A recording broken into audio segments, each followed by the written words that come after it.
right, guys, and welcome back to Two Beards and a Plan. I'm David, I'm Tuck.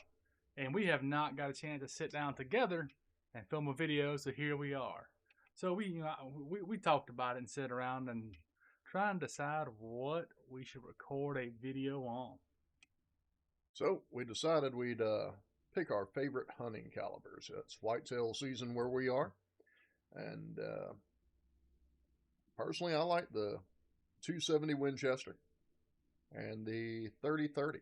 I got an old Marlin 30-30 gold trigger, and it's hard to beat. It's a great brush gun.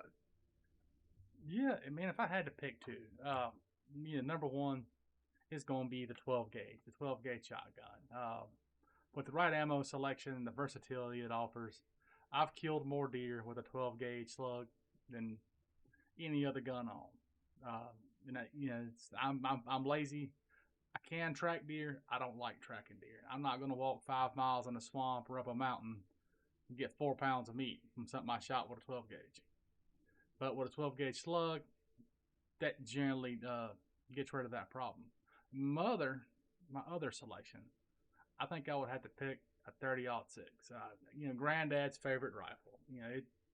It won World War II, and I believe it can win you a deer in the woods if you can aim. If you had to pick a good bonus rifle, not one of the two of your favorites, what would you pick and why? Well, I got to be honest with you, David. The very first deer I killed was with a 44 Magnum rifle, Thompson Center, single shot deal, and that was a lot of fun. I shot him in the neck, didn't make a step after that. No tracking involved. That's my kind of day.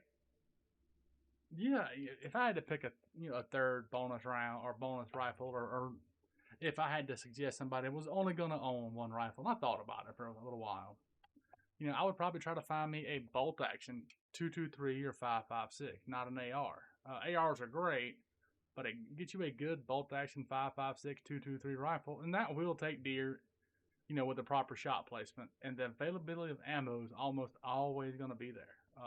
There's so many surplus rounds that are running around. 30 years from now, you're not going to have that problem of some of these guys who shoot the real obscure stuff. Yeah. Like, for instance, today I shot a 35 Remington. When's the last time you even heard of a 35 Remington? Yeah, and I got some buddies of mine that up in the Midwest, and they hunt with some of that straight wall stuff, and that stuff's hard to find. If you get to shooting straight wall, I mean, you're talking what's that, 350 Legend and 400 something or another, and just finding that ammo's hard because nobody hunts other than there. Nobody uses straight wall rifle cartridges. True enough. So yeah, so leave us in the comments below. So what is your caliber of choice when you're whitetail hunting or deer hunting? And don't forget, like, comment, and subscribe.